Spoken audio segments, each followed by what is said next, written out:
Salve, salve, nação rubro-negra! Aqui Marquinhos Assunção chegando nessa sexta-feira para trazer as últimas informações e as principais notícias do rubro-negro mais querido do Brasil e do mundo, o Clube de Regatas do Flamengo. Antes da gente trazer esse giro de notícias do Mengão, eu peço a você, rubro-negro, que ainda não é inscrito no nosso canal, que se inscreva, que deixe o like, que compartilhe os conteúdos nas redes sociais e que, por fim, você ative o sininho das notificações para que o YouTube possa notificá-los de tudo que estiver acontecendo de novidade aqui no nosso canal. Dito isso, vamos às notícias do Mengão. Meus amigos, uma quinta-feira para ficar na história do Flamengo. Afinal de contas, foi barba, cabelo e bigode ontem para o Flamengo. Começamos com uma vitória do Sub-20 pelo Campeonato Brasileiro contra o São Paulo lá em São Paulo. Depois vencemos no Rio de Janeiro no basquete a quarta partida, a terceira partida da melhor série de 5. Estamos na frente agora em 2-1 e terminamos com a vitória do futebol do Flamengo na Libertadores da América sobre a LDU. Tomamos a segunda posição da LDU e ainda deixamos aberta a classificação para um eventual primeiro lugar ao final da fase de grupo. Então vamos discorrer sobre todos esses assuntos aqui, falando do nosso Mengão. O Flamengo voltou às disputas da fase de grupo da Libertadores da América, quando ontem, quinta-feira à noite, enfrentou a LDU em partida da quinta rodada da competição. O Flamengo 2, LDU 0, jogaram para um público de presente de 65.831 torcedores. Nesses torcedores estavam inclusos 61.223 que pagaram o ingresso e, assim, proporcionaram uma renda de R$ 3.299.406,75. Sobre a partida, faremos a partir de agora uma análise fria, porém objetiva, do que foi Flamengo 2, LDU 0. O primeiro tempo foi de amplo domínio do Flamengo, que terminou a etapa com mais de 67% de posse de bola, vencendo por 1-0, gol marcado pelo zagueiro Léo Ortiz, bem no início da partida. Esse amplo domínio do Flamengo veio junto também com uma ansiedade visível no último passe, onde na hora de definição para o gol, não conseguindo aumentar o placar nesse primeiro tempo, terminando por 1-0 do Flamengo, mas já era assim uma vantagem, só que não nos dava até o momento a segunda colocação na faixa de classificação. Rossi pouco trabalhou no primeiro tempo, nenhum destaque individual, com um time bem equilibrado do ponto de vista do individualismo. Sobressaiu o coletivo. Precisou apenas o nosso grande camisa 10,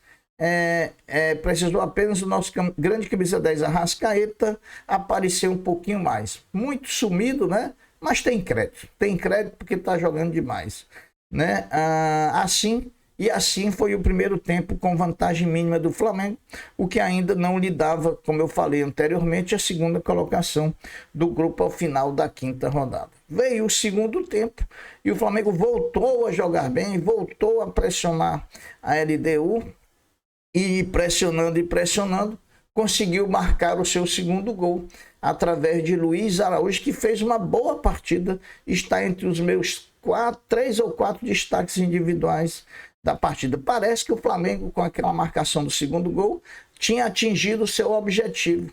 Entrou em campo para ganhar de 2-0. Parece que estava incutido na cabeça dos jogadores, porque esse resultado de 2-0 já dava a segunda colocação ao Flamengo e deixava também aberta a disputa para a LDU contra o Córdoba lá na última rodada, na altitude de Quito, né? Então, e assim o Flamengo ficou controlando o jogo com alguns sustozinhos ali, outro acolá, mas no final deu tudo certo. O Flamengo ganhou por 2-0 da LDU, é agora o segundo colocado e vai jogar contra o Táchira no dia 28 de maio, enquanto LDU e Córdoba vão se enfrentar, vão se matar lá na altitude de Quito. Olha, o negócio clareou tanto que até o Flamengo ganhando de 1-0 do Táchira pode ser primeiro do grupo, bastando para isso que a LDU ganhe de 1-0 também do Córdoba lá em Quito, no Equador. Com a vitória de ontem, o Flamengo botou no bolso $300 mil, que é o bônus que a Conmebol paga para os times vencedores na fase de grupo. Ou seja, 1,7 milhões de reais o Flamengo embolsou ontem, além do lucro líquido da partida em relação à renda, né? Sobre a escalação do time, muito questionado antes da partida começar, quando a escalação saiu e não tinha o jogador Pedro como titular. Felipe Luiz, na entrevista coletiva, falou que Pedro não está 100%. E quando Pedro entrou, nós vimos a dificuldade do Pedro ainda em jogar no futebol de alto nível, futebol de intensidade, futebol de marcação. Vimos o quanto ele ainda está a melhorar. E, desse ponto, as críticas foram infundadas a Felipe Luiz, né? A gente, nas lives que a gente faz, a gente diz isso. Vamos acreditar no treinador, deixa ele escalar a equipe, ele escalando, e espere pelo menos o time entrar em campo e jogar para você criticar. Criticar antes do time entrar para jogar no campo é assim de uma covardia sem sombra de dúvida. Alexandre, lateral esquerdo, um dos melhores da partida, completou ontem 30 jogos vestindo o manto sagrado rubro-negro, né? E vestindo com muita elegância, porque fez uma partidaça. Olha, Léo Ortiz, Alexandre, Luiz Araújo, esses foram, e Gerson também, e Dela Cruz. Esses 5 foram os melhores jogadores do Flamengo. O importante é que o Flamengo venceu. O importante é que o nosso objetivo, primeiro, que era classificar, já está encaminhado. E olha que ainda pode vir uma classificação aí em primeiro lugar. Dito isso, vamos a outras notícias do Mengão. Ontem, quinta-feira, o basquete do Flamengo, o orgulho da nação, voltou às quadras do NBB 24-25 para jogar a terceira partida da melhor de 5 contra o Corinthians pela quartas de final da competição. A série de 5, que estava empatada até ontem em 1-1, teve mais um round no Tijuca Tênis Clube com a vitória do Flamengo por 85-82, fazendo o Flamengo 2-1 na série. Os times voltam a jogar no round 4, domingo, às 10 horas da manhã, no ginásio Vladimir Marques do Corinthians, com transmissão da ESPN no domingo, 10 da manhã. Os destaques da partida pelo Flamengo foram Shaq Johnson com 19 pontos, Jordan Williams e Balbi com 16 e o pivô Juan, que voltou de um incômodo muscular, com 12 pontos. Então, palmas para o basquete, que abriu vantagem com isso. Vai jogar a quarta partida de São Paulo. Se perder, vai ter a quinta para decidir no Rio de Janeiro uma vaga nas semifinais da competição. Hoje, o futebol feminino do Flamengo volta às disputas do Campeonato Brasileiro, enfrentando em clássico regional o Fluminense às 21 horas no estádio de Moça Bonita, em Bangu. A partida terá transmissão ao vivo pelo Sport TV.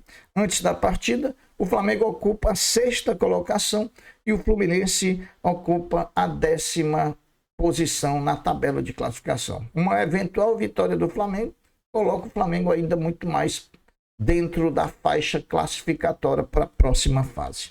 Faltam 30 dias para o início da Copa Mundial de Clubes. O campeonato se aproxima com as incertezas das condições físicas do time, umas pelos final da temporada, os europeus, e outros com o acúmulo de jogos e competições, caso dos sul-americanos, entre eles os brasileiros. Sem falar que na véspera da Copa do Mundo de Clubes teremos aí uma famigerada data FIFA, o que nos causa muita apreensão e preocupação.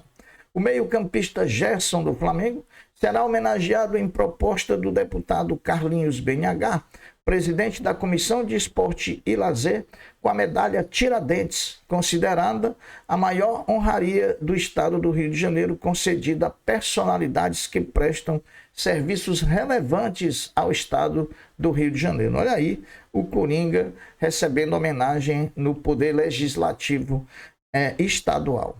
Arrascaeta e De La Cruz, que jogaram a partida de ontem contra a LDU pendurados com 2 cartões amarelos, não tomaram cartão, portanto podem ir naturalmente para o jogo decisivo contra o Tátira, que o Flamengo precisa ganhar para confirmar sua classificação.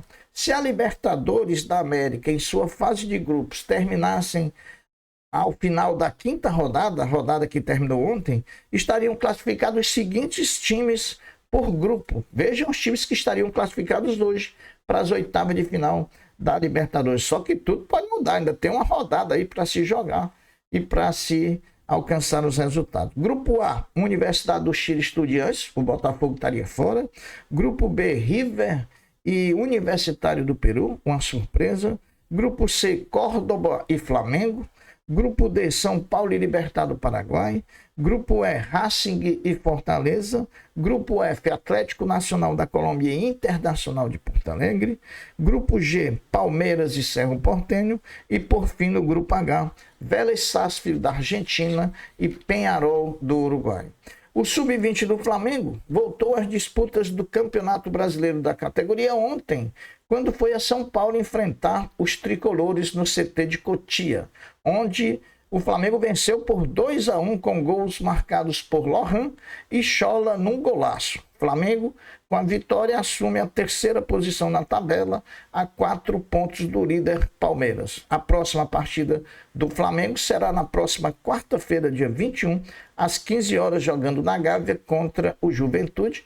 Oportunidade que o Flamengo terá de vencer mais uma partida e se aproximar cada vez mais dos líderes do campeonato, que está a 4 pontos de diferença. Bom, meus amigos, a Arrascaeta, ao entrar em campo ontem no Maracanã contra a LDU, igualou-se a Everton Ribeiro como os jogadores rubro-negros que mais vestiram o manto sagrado em Libertadores da América. Os dois têm 57 partidas.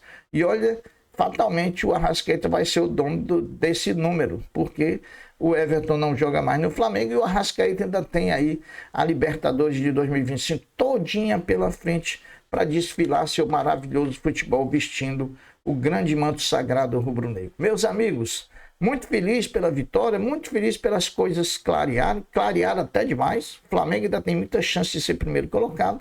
Bola para frente.